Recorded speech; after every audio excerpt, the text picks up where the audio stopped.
it is time to finally review the movie that got me into Marvel Comics. Yo, dudes, the Empire's pretty chill. Maybe you could, join it or something.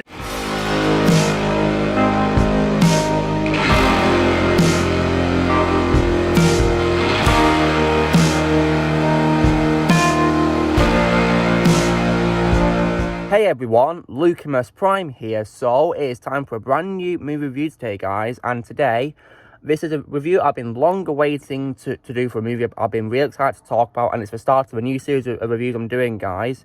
And this is for my favourite Marvel superhero of all time, which of course, as some of you may or may not know, is Spider-Man. And today I'm going to be reviewing the first of the live-action Spider-Man movies, which is of course 2002's Spider-Man. Directed by probably my favourite superhero movie director of all time, Sam Raimi.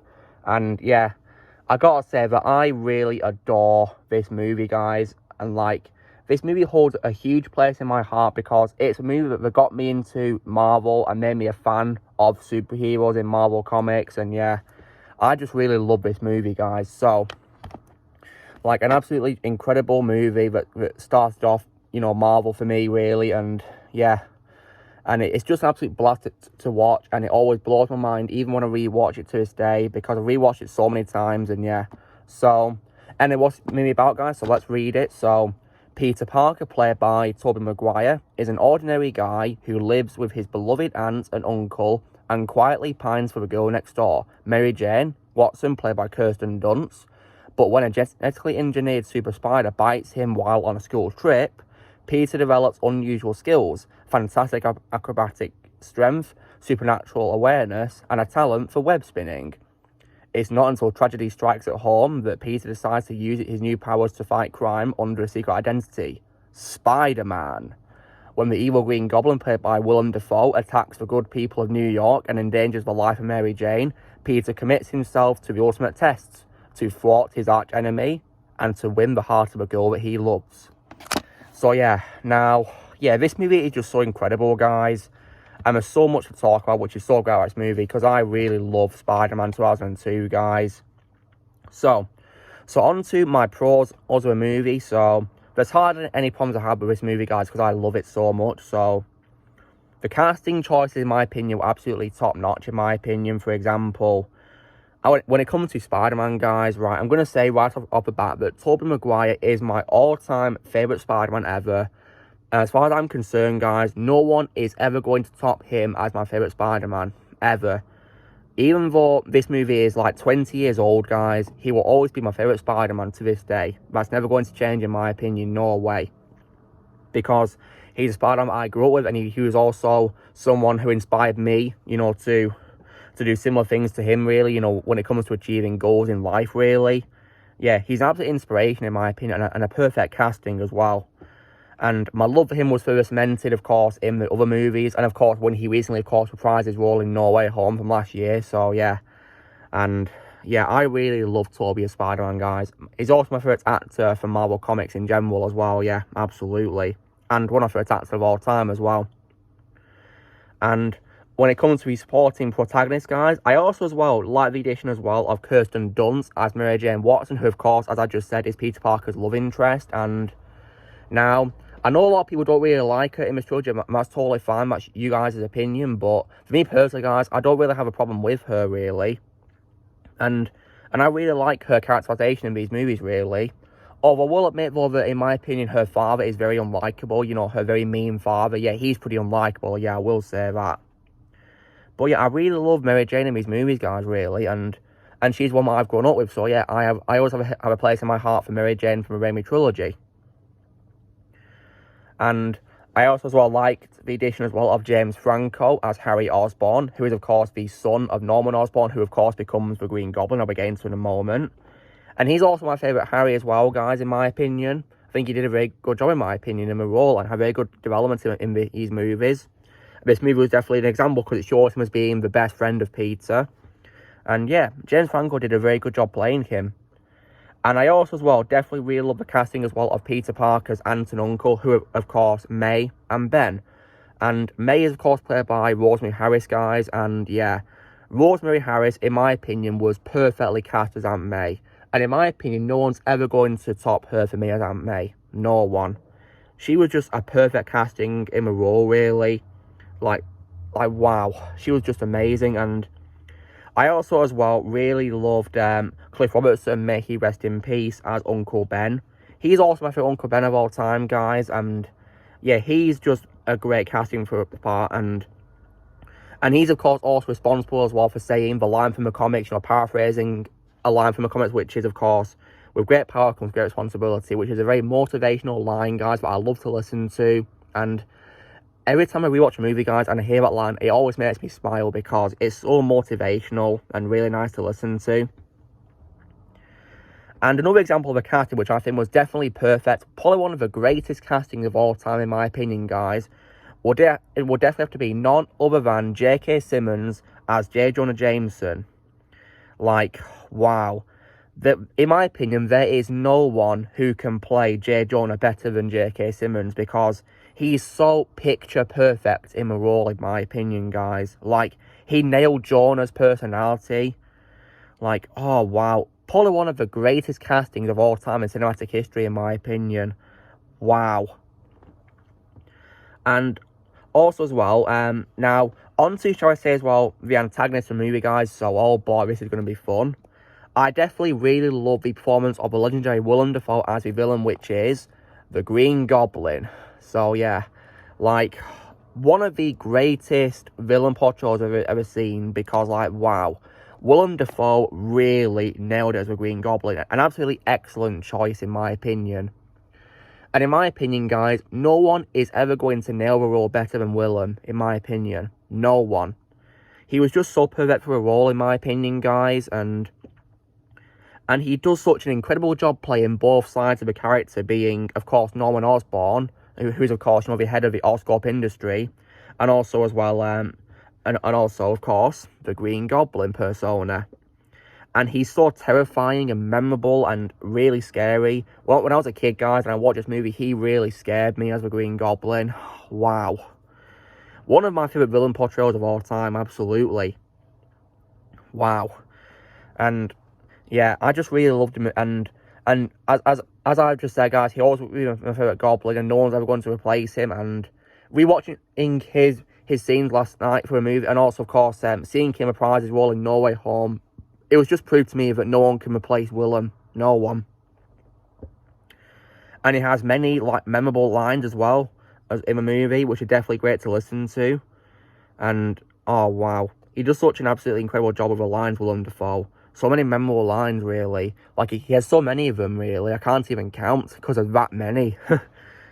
And in terms of supporting antagonist characters, I also like the addition as well of Joe Manganiello as Flash Thompson. Of course, the school bully, who appears, somewhat near the beginning of the movie. Joe Manganiello is definitely a very good choice for role, and probably my favourite portrayal of Flash, definitely, because he made him a pretty mean character, definitely. I mean, sure, he is unlikable, but guys, that's the whole point. He's meant to be unlikable because he's a bully. So yeah, of course he's unlikable.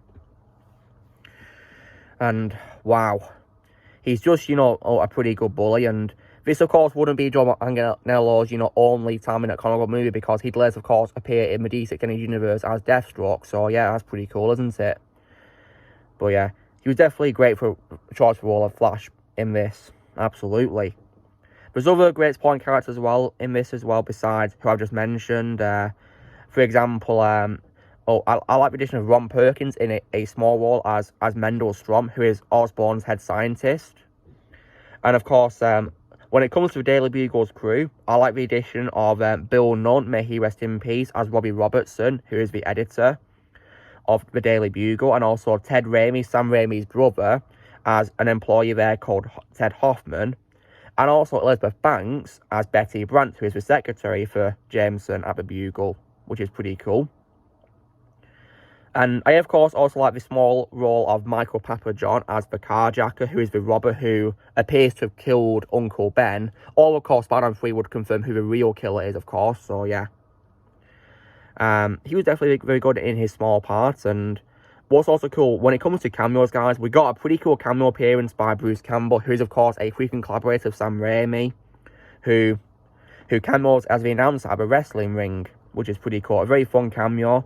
Although my favourite cameo of his is his cameo Spider-Man 2, of course, but this cameo was definitely really fun to see, and I do plan to check out Bruce in the Evil Dead movies, hopefully one day, guys, because they're also made by Sam Raimi, so I'd love to check him out in those, where he plays Ash Williams. And I also, as well, liked the inclusion, as well, of a cameo appearance by Spider-Man co-creator Stan Lee, where he appears to grab a young girl from falling debris, which is definitely very nice to see, the co-creator Spider-Man cameo. And, of course, rest in peace, Stan Lee, legend. And also, as well, when it comes to the story itself, the story, in my opinion, is great, guys. I love the story. Like, it's so great to watch, and just an absolute timeless classic, in my opinion. It's never going to, I'm never going to be a bad movie ever. No way at all. The story is just so fun to watch, in my opinion. Like, it's like a solid mix of, humour, action, suspense, and drama, and it works so well, really, with all the different tones. Like, it feels like a combination of both a realistic and a classic superhero movie, and it's just brilliant, really. And there's also many iconic moments in the movie as well, guys. I mean, I've already talked about the wrestling match, but that's definitely really fun, where Peter Parker fights Bonesaw McGraw, who I believe is played by a real-life wrestler, guys, which is really cool. Played by Macho Man Randy Savage, which is pretty cool. May he rest in peace. He was really good as Bonesaw. In this, pretty compelling wrestler, very brutal as well. Yeah, as you can tell by how he defeated his previous opponents before Peter Parker came on to fight him. And also, as well, another good thing which is about this movie, guys, one that I definitely really adore is probably the action scenes. They're definitely really great to watch, guys. And, like, oh, wow, they're so well shot and choreographed. And, sure, many of the shots of the characters are CGI. For example, Spider-Man swinging and the Green Goblin on his glider. But, in my opinion, for 2002, guys, they did a very good job with the visuals, in my opinion, for its time. Very good. They were also very creative in when they used the CGI, because many of the shots were usually in the dark sometimes, and that really helped, really, with the CGI to help it age really well. It was done brilliantly, in my opinion. I mean, there are some cases where you can tell the character's CGI. For example, in some shots of Spider-Man swinging, because of the lighting, and also some shots of a Green Goblin on his glider, you can also probably tell CGI as well, because of the lighting as well, really. But I've not really got much of a problem with it, because they don't really last long, these shots of a CGI version of the characters. And also, when it comes to other scenes, guys, I definitely think Uncle Ben's death scene is definitely very heartbreaking, and really, it's so sad, in my opinion. Yeah, very, very sad. And, yes, and there's also other great scenes too as well, and there's, of course, also the iconic scene where MJ kisses Spider-Man in the rain and Spider-Man's upside down, which was one of the best parts of the movie. And also, Green Goblin's scenes are also very memorable, guys. For example, his attack on the World Unity Fair is definitely very memorable, guys. One of my favourite parts of the movie, definitely. And, of course, where he, of course, gets his revenge on the board members after they tell Norman he's got 30 days to resign. And, of course, Norman is not happy about this, because he's like, you know how much I sacrificed? You know what I mean? So, yeah. Then the Goblin persona takes over and kills him, so, yeah. Yeah, Willem Dafoe just nailed how sinister a Goblin is, really. Especially with his menacing smiles as well when he becomes a Goblin. Another highlight when it comes to the best scenes is probably the scene where Norman actually talks to the Green Goblin in the mirror. Yeah, Willem Dafoe just really nailed the personas of the character. Like, wow. Like, every time we watch a movie, guys, Willem Dafoe always blows my mind with how great he is as a Green Goblin. As does Tobey as Spider-Man. So, yeah. And I love Spider-Man's costume, guys. Probably my favourite costume that he's worn ever, in my opinion. Yeah, I really love it. And this poster, guys, where he's climbing up the building, is also very iconic. I love this poster very much. Oh, wow. So incredible. And other highlights, in my opinion, guys, is also probably as well Spider-Man being the hero that he is, saving people in that nice montage of him in action. And, of course, the scene where he saves a baby from a burning building as well. Then, of course, he goes back in where he gets attacked by a Green Goblin in a trap. So, yeah. And other good things as well is the Green Goblin also has many iconic quotes. And one that definitely creeps my eye is probably where he speaks to Peter Parker on the phone saying, "Can the Spider-Man come out to play?" Yeah, that's really creepy and chilling, guys. Oh, wow. And I think also the final act of the movie, guys, is also easily my favourite part of the whole movie, really. Like, I think, you know, the entire scene on the bridge is very intense. Like, oh, wow. On Queensborough Bridge is, yeah. And, oh, wow. And, you know, Green Goblin was such a menacing villain in that scene, guys, where he makes Peter choose to, you know, to save either Mary Jane or a Roosevelt Island tramcar full of innocent children. He makes Spider-Man choose. But thankfully, he's able to save both of them, so yeah, what a hero. But unfortunately, this is a distraction because the Green Goblin then, of course, grabs him and then he throws him into an abandoned building. And yeah, that scene, in my opinion, was also very powerful, guys. A very brutal fight, too, which helps, you know, with a whole realistic take on superheroes, where it's going to have brutal parts of it, of course. So, yeah, this scene was probably a highlight of that because poor Spider-Man got pretty badly damaged because many of his suit got ripped and he was bleeding. So, yeah, poor Spider-Man.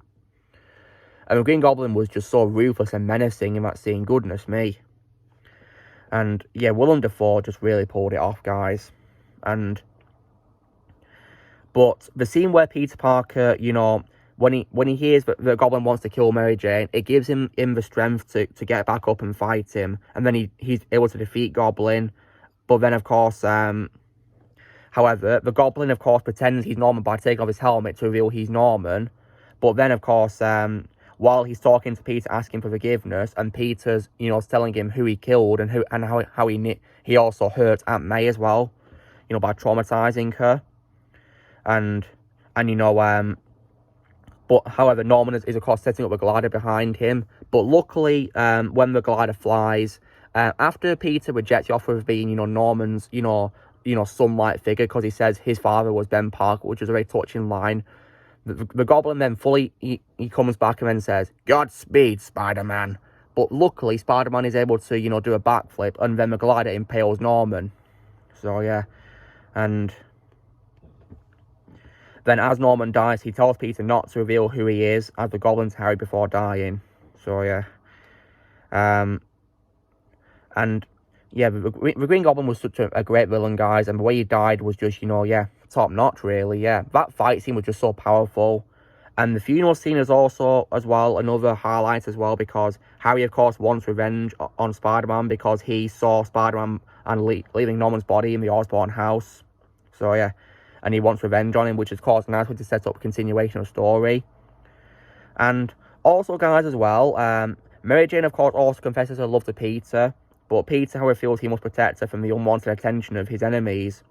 So he, of course, hides his true feelings, which is why, guys, I've not really got a problem with MJ being against him in Spider-Man 2, really, and being mean to him, because in this movie, he told her he didn't want to be with her, so, yeah, she's understandably not happy.